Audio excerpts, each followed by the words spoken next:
masyarakat di sekitar itu juga mulai juga dimanfaatkan untuk proses tenaganya Nabi Adam ataupun turun apa ke dunia membawa di tangan kanan itu Hajar Aswad, di tangan kiri itu kayu gaharu, turun di India. Nah ceritanya itu mula-mula apa itu pohon surga kok bisa ke dunia itu di bawah Nabi Adam, turun di India lalu disebarkan ke daerah Indonesia sampai sekarang. Itu daerah sandal istilahnya itu jalur lintas gaharu itu saya mengenal gaharu itu tahun 2014. Baru Ya saya ketemu sama kebetulan ya pembimbing saya itu masalah pergaharuan. Mungkin namanya sudah terkenal ya, Ratu Gaharu Indonesia. Komunitas saya itu di situ istilahnya kita mengajarkan itu dari dasar nol, dari dasar-dasar dari hadis, dari kitab-kitab. Itu tertulis di semua kitab, Mas. Bukan di Islam aja, dari di Zabur ada tertulis, tidak sembarang di Injil ada semua. Terutama dalam hadis itu banyak diterangkan. Dan pakailah, sesungguhnya sebaik-baik cara pengobatan bagi kalian adalah dengan menghirup aroma kayu gaharu. Ini hadisnya, Mas. Terus ini diriwayatkan oleh Al-Tirmidzi.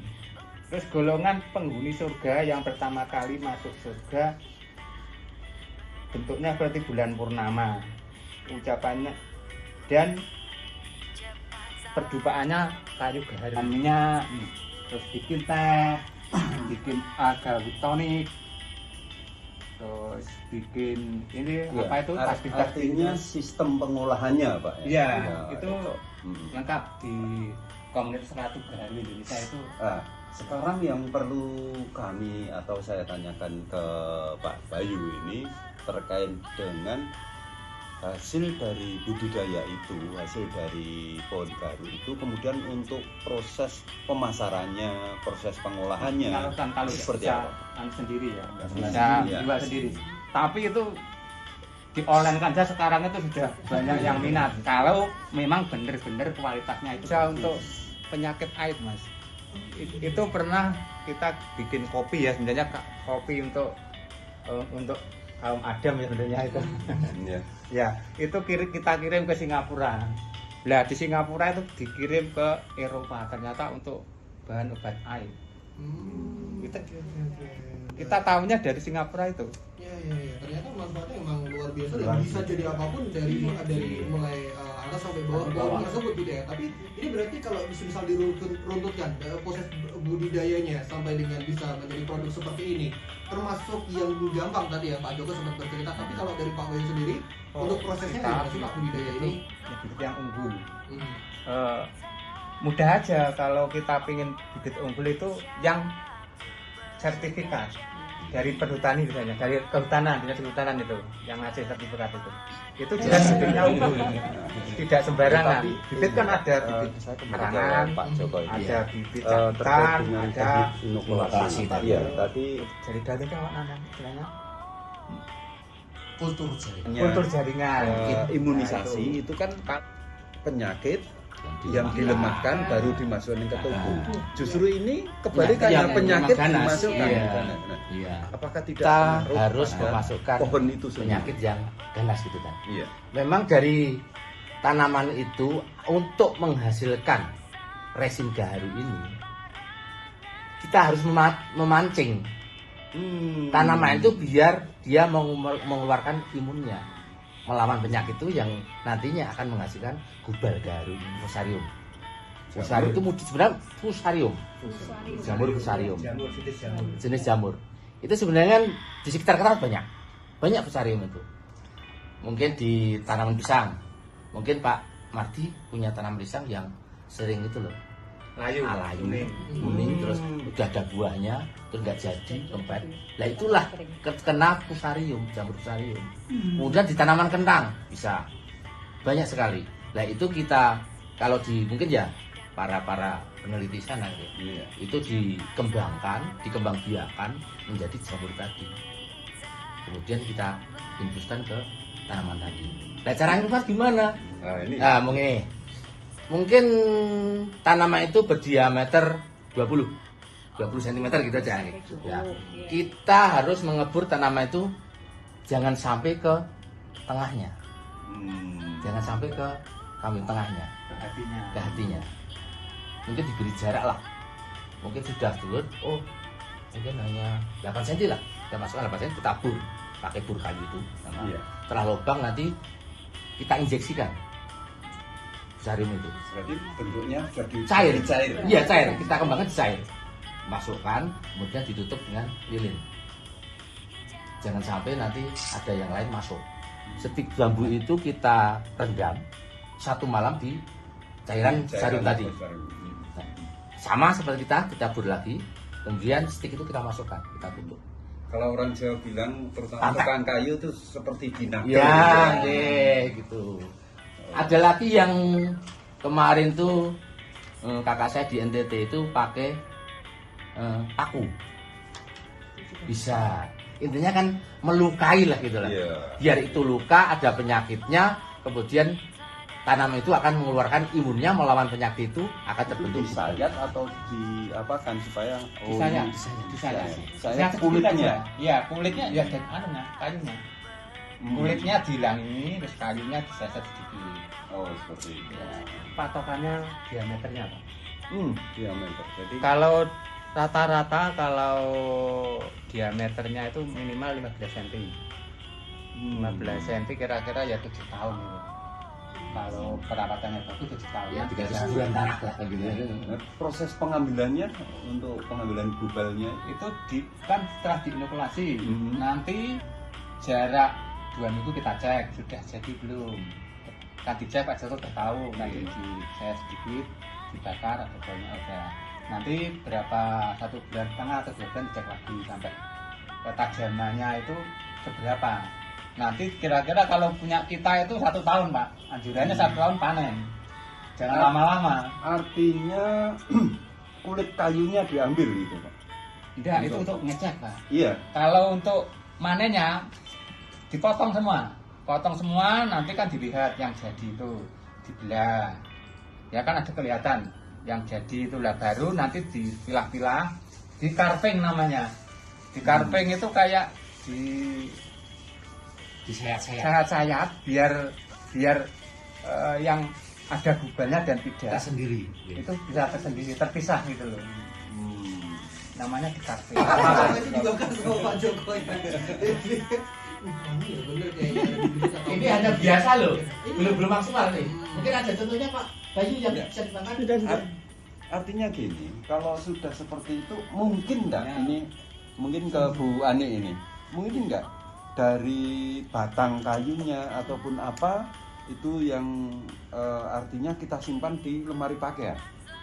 Supaya kalau aroma itu juga menyebar di lemari pakaian itu. Bisa enggak itu? Kita bakar pakai api yang sedang aja, yang kecil itu, terus yang bumbunya tadi mana Pak? Ini seperti ini. Ya seperti ini nih, ditaruh di apa itu lempengan gitu, ada apinya kecil, itu bisa Pak, nanti kan terbakar sendiri pelan. Tunjuknya kok ke sana. Kalau pakai stek. Jadi kita bisa kita bakar dari sini ya Pak ya, Yes. pakai listrik apa lebih pakai lilin itu kan apinya kecil, tidak terlalu besar. Itu kalau kita rasakan itu Nah itu menetralisir bakteri di udara Pak. Wow. Fungsinya juga gitu. Itu sudah diteliti di Bakteri di udara sekaligus juga stres nanti hilang juga ya. Pak D. Kalau saya sampaikan ini obatnya Obat pencakar nyamuk. itu kan. nyamuk ya. Iya. Ini kan juga merupakan pengharum ruangan juga tadi Bu Ani menyampaikan sebagai juga terapi. Kalau obat nyamuk bakar kan di samping juga harum juga tapi kan sumber penyakit. Nah, ini kan akan kontradiksi. Kembali terbuka dengan ditemukan teknologi rekayasa produksi baru. Nah, dalam hal ini Pak Bayu sudah mengatakan Jawa bahwa itu yang jarang dengan teknologi minatnya itu. Saya berharap bisa bersemangat menanam, meningkatkan produktivitas di perbaruan. Yang penting kita itu semangat, jujur, gitu aja Mas. Nggak perlu yang neko-neko gitu. Klaten. Standar ya, 3 Tapi satu, kilo Pak. yang grade teri, terus yang 4 kilo grade A, terus AB itu nilai rata-ratanya itu kan ada yang 800, ada yang 1.500.000, ada yang 3,5 juta. Itu total ya dari kayu tiga pohon itu ya. Iya. 3 pohon itu dapat uang sekitar 30 jutaan. Ya. Waktu itu tapi Gajimu pirang, Bu? Budidaya gaharu ini apalagi lewat teknologi ini bisa dikatakan baru gitu ya, inokulasi ini apakah memang sangat-sangat bagus atau gimana sih Bu? Juga ini sama teman-teman absen loh Bu. Oh iya. Ya, jadi untuk pohon gaharu ya, tadi kan diskusinya sudah panjang. Ini masuk salah satu produk hasil hutan kayu dan hasil hutan bukan kayu di bidang kehutanan. Kenapa hasil hutan kayu? Karena kayunya bisa dimanfaatkan. Kemudian kenapa hasil hutan bukan kayu? Karena ada produk turunan minyak atsiri, ya kan tadi. Kemudian mungkin tadi ada apa ini? Bukur ya, untuk pengharum ruangan, aromaterapi dan lain sebagainya. Nah, sekarang ini di masa-masa ini kan kita banyak isu-isu terkait dengan peningkatan suhu bumi, ya kan? Ya, emisi gas rumah kaca. Nah, salah satu solusinya itu kan tutupan lahan kita ditambah dengan tanaman. Nah, apalagi kalau tumbuhan pohon gaharu ini prospek ekonominya kan luar biasa. Artinya apa? Sebenarnya sekarang itu kami di bidang kehutanan baik di provinsi maupun di kementerian ya, itu melakukan kegiatan tutupan lahan yang biasa dikenal RHN, rehabilitasi hutan dan lahan. Nah, itu harus pinter-pinter memilih jenis tanaman yang memang nanti akan berdampak terhadap bumi itu jelas, tapi berdampak ekonomi terhadap masyarakat. Itu semakin jelas. Nah, semakin jelas. Salah satunya alternatifnya pohon gaharu ini karena prospek ekonominya tinggi.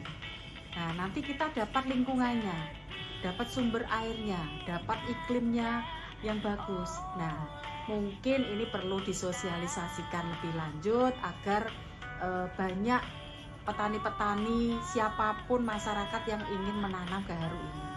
Apalagi nanti kalau kita ini sekarang kan sumber penyakit banyak ya. Tadi kan disampaikan untuk kesehatan, kita lebih fresh ya Pak ya, lebih bugar ya kan. Nah, ini membantu imun, kesehatan kita juga semakin bagus. Itu Mas Gil.